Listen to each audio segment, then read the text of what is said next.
Ma'am, here's your order po. Careful po tayo sa tiya at medyo mainit. Thank you. O ayan, friend. Magtsaan na tayo. Buti na lang talaga niyaya niyo ko ngayon. Sobrang bigat ng linggo ko. As in, Stress ka na naman?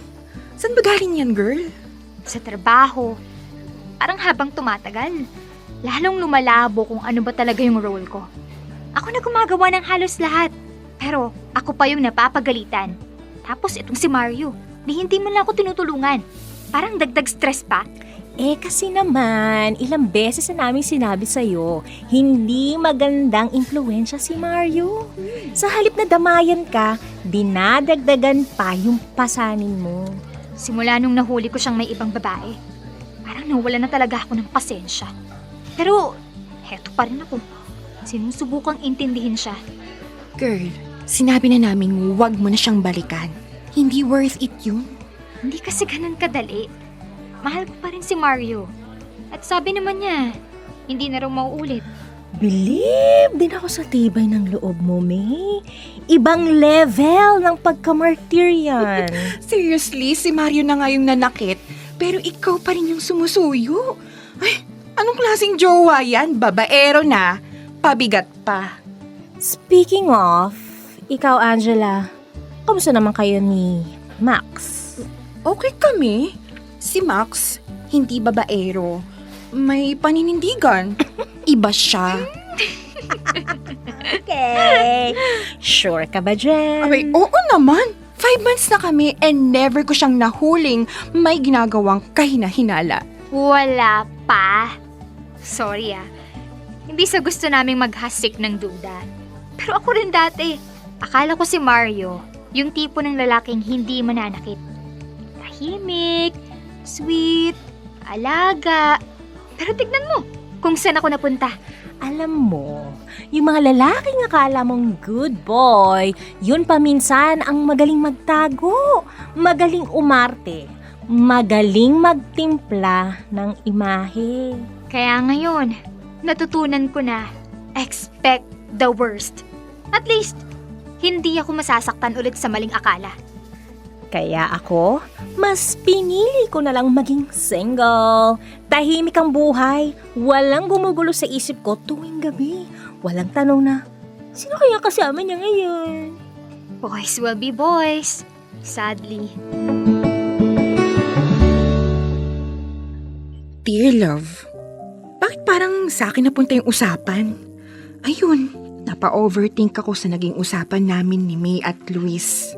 Hindi ko alam kung na-impluwensyahan lang ako ng mga hugot nila o talagang may dapat akong pagdudahan. Totoo ba talagang sinasabi nila na lahat ng lalaki sa huli maglolo ko? Na darating ang panahon na kahit gaano mo siya kamahal, mapagsasawaan ka rin at hahanap siya ng iba. Pinipilit kong alisin sa isip ko ang mga ganitong tanong. Pinapaalalahanan ko ang sarili ko na iba si Max, na hindi siya katulad ng mga lalaking sinaktan sila.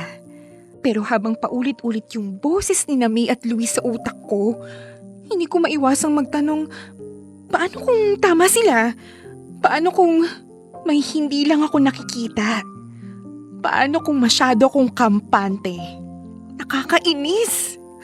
Gusto kong maniwala, gusto kong ipaglaban yung tiwala. Pero ayoko namang matauhan na lang sa huli, na habang ako, buong-buo yung tiwala ko, siya pala, unti-unting lumalayo. Siguro hindi naman masama kung maging mapanuri. Hindi dahil sa wala akong tiwala, kundi dahil gusto kong protektahan yung sarili ko. Dahil minsan yung pagiging bulag sa pagmamahal, nagiging paanyaya sa sakit. Kaya simula ngayon, magbubukas na ako ng mata. Hindi para maghanap ng kasalanan, pero para makita kung totoo nga ba ang pinaparamdam niya sa akin. Sa pagitan ng tiwala at pagdududa, sana hindi ko mawala ang sarili ko.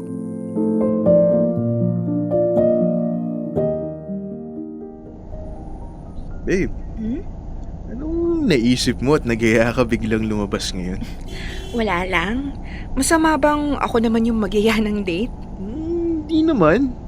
Medyo unusual lang. Usually, gusto mo, Isang linggo ang preparation. May outfit peg pa at restaurant checklist. Gusto ko lang na maiba. Baka kasi nagsasawa ka na sa routine. At least ngayon, may thrill. Angela naman. Alam mo namang hindi ako magsasawa sa'yo. Promise yan. Talaga lang ha? Oh, wait lang babe ha. Jingle break muna ako. Stop over tayo saglit sa gas station. Okay, sige. Perfect timing. Ngayon, malalaman ko kung may tinatago nga siya. Tingnan natin yung recent searches. Kung may ini-stock siyang ibang babae. Gym, golf course, car parts, mga tropa niya. Wala. Ni isang pangalan ng babae, wala. Baka nga wala talaga.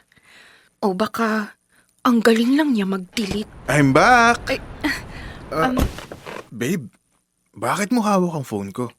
Wala. Random checking lang. Random checking? Ng ano? Tinitingnan ko lang kung may ibang babae kang kinakausap o ini-stalk. Ha? Bakit mo biglang naisip yan? Wala lang. Napaisip lang ako. Baka kasi nagloloko ka na tapos hindi ko lang alam. Angela, di ba? Ikaw mismo nagsabi sa akin noon na hindi natin papakialamanan ang phone ng isa't isa. Out of respect. Out of trust. Sorry, kasi sina May at Luis Kaya pala. Ano na namang tinatanim ng dalawang yan sa utak mo? sabi nila, wala na raw matinong lalaki ngayon. Lahat daw, darating sa puntong magloloko. Ay, alam mo babe, ang tao nagsasalita base sa sugat nila. Kung anong sakit ang dinanas nila, yun din ang pinapasa nilang takot sa iba. Pero hindi naman ibig sabihin nun pare-pareho na tayong lahat. Hindi porket nangyari sa kanila, mangyayari na rin sa'yo. Sa bagay, oo nga no. Babe, wala akong tinatago. Wala akong babae. Just so we're clear, I'm here. Kahit minsan late mag-reply o laging pagod, lagi mong tatandaan na mahal kita. Yun lang ang totoo. Mahal din kita. Kaya babe, pasensya na ha. Nadala lang siguro ako. Okay lang babe. Next time, sa akin ka muna maniwala bago sa ibang tao, okay? Promise, oo na. Okay, let's go.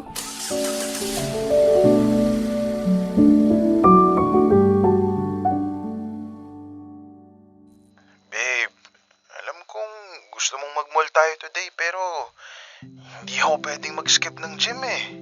Leg day ko ngayon. Tapos may boys night out pa kami mamaya ni Noah. Pwede bang sinamay muna ang sumama sa'yo? Okay. Sino-sino naman kayo mamaya sa boys night out na yan? Sina Noah at Justin. Sila rin kasama ko sa gym ngayon. Full bro mode kami today. Okay. You sound so sad, babe.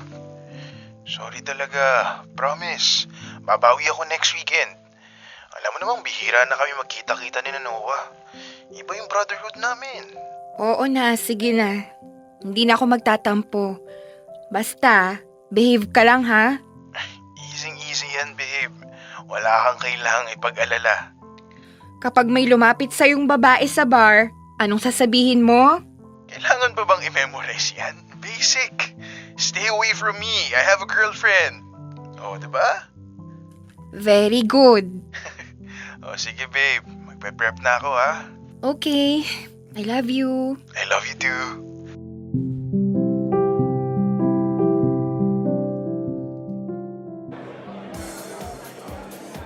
Thank you girls ha. Buti sinamahan niyo ako today. Got you, girl. Anything para sa'yo. Another boyfriend duty na napasa sa tropa. Alam mo, Luis, kung hindi ka willing sumama, you didn't have to come. Chill! Ang init naman ng ulo mo. Okay ka lang ba, Angela? Parang ang sungit mo these days, ah. May dalaw ka ba? Kasi naman, mula nung usapan natin sa coffee shop, parang hindi na ako mapakali. parang unti-unti na rin akong nagdududa kay Max. Ginawa ko ng lahat para mahuli siya. Chinek ko yung phone niya, mga stories, mga galawan.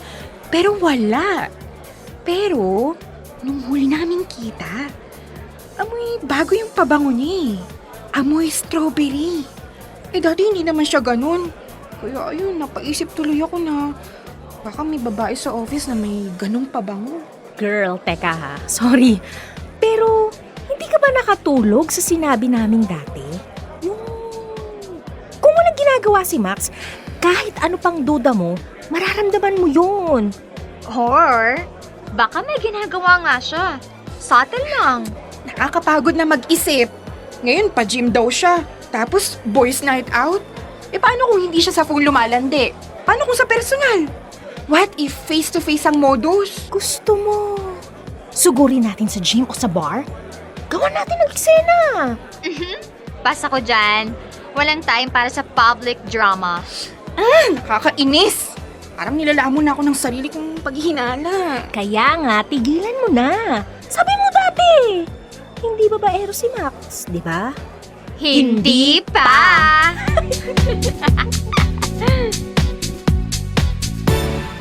At tuluyan na nga akong nilamon ng sarili kong pag-iisip.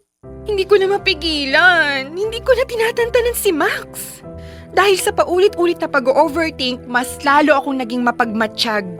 O mas tamang sabihin, naging mapanghinala. Sinimulan kong halongkatin yung mga bagay na dati ay hindi ko naman pinapansin. Pati mga ex niya, isa-isa kong ini-stalk. Umaasa akong may mahuhuli ako, kahit simpleng clue lang. Kahit kaunting patunay na hindi lang ako nababaliw. Hindi ko alam kung paranoia lang ba ito o intuition. Pero may malakas akong kutob na baka may tinatago nga siya. At sa totoo lang, may saysay naman ang kasabihang kapag may hinahanap ka, may makikita ka talaga. At alam mo kung anong mas masakit. Hindi pa man ako nakakita ng matibay na ebidensya. Nasira ko na yung tiwala. Hindi kay Max, kundi sa sarili kong kakayahang maniwala, magmahal at maghintay ng linaw sa tamang paraan.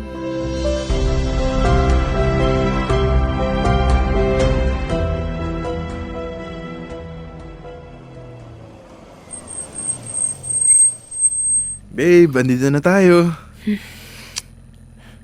Babe? Babe, okay ka lang? Kanina ka patahimik. Wala. Galit ka ba? Hindi. Then, what's with the cold shoulder? Napapagod na ako, Max. Ha? Napapagod? Sa ano? Pakiramdam ko. May tinatago ka sa akin. Na may hindi ako alam. Here we go again. Parang kulang na kulang yung bawat assurance na binibigay ko sa'yo. Every single time. Kasi hindi talaga sapat. Angela, come on.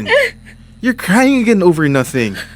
You're creating a problem na wala naman. You don't understand. Ang hirap mag-overthink. Ang hirap magduda pero walang pruweba. Pero mas mahirap pag totoo na nga pala talaga. Wala kang dapat ipag-alala. May tissue ka ba? Nasa glove compartment. Ano to? Lipstick? Ha? Sabi ko na nga ba eh! Hindi sa akin to, Max! Angela, teka. Hindi ko alam kung kanino yan. Huwag mo akong lokohin! Sabihin mo sa akin yung totoo! Kanino tong lipstick? Hindi ko alam. Siguro naiwan lang. Kanino? Max, sabihin mo sa akin! Huwag mo akong gawing tanga! Okay. Sa akin yan, Angela. Sa akin yung lipstick. Ano? Ano ibig mong sabihin? Ang hirap na. Hirap na akong magtago sa'yo. Sa lahat. Gusto mo ng totoo? Ito ang totoo. Angela, hindi ako babaero. Bakla ako. Sa totoo lang, ngayon ko lang talaga natanggap. Hindi ko alam kung kailan ko dapat sabihin, kung paano, pero eto na yun. Hindi kita niloko, Angela. Hindi babae ang tinatago ko, pero ang sarili ko. Yung mga gym posts, yung mga barkada kong lalaki, yung Instagram ko, lahat yun totoo kasi. Kasi gusto ko sila. Hindi ko alam kung paano mo tatanggapin pero yun yung totoo. Yung pabango kong strawberry, sa akin yun. Gusto ko sanang umamin sa tamang panahon pero Angela, hindi ako makabuelo eh. Isa pa, hindi ka tumitigil maghanap ng mali sa akin. Kaya ito na.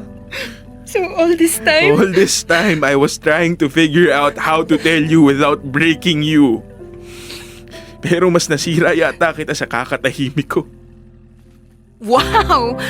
Dear love, wala akong masabi. Totoo nga pala talaga ang kasabihang kapag may hinahanap ka, may makikita ka. Hindi nga siya babaero, pero lalakero pala. Hindi ko alam kung ano nga ba yung mararamdaman ko nung moment na yun eh. Gulat, sakit, o pagkabigo. Pero pagkatapos ng revelasyon, nagpasya kaming tapusin na lang ni Max ang relasyon namin. Tahimik, walang sigawan. Ako, naiwang luhaan. Pero siya, siguro sa wakas, malaya na rin. At kahit masakit, hindi ko nahanap sa puso ko ang galit. Kasi sa gitna ng lahat, alam kong totoo si Max. Nung sinabi niyang hirap na siyang itago ang sarili niya. At sa isang banda, masaya ako para sa kanya. Na kahit sa mismong relasyon namin, nahanap niya kung sino talaga siya. Siguro, ito na muna yung huling yugto ng aking pakikipagrelasyon. Hindi dahil ayoko nang magmahal, kundi dahil gusto ko munang mahalin ang sarili ko. Kaya, pahinga muna.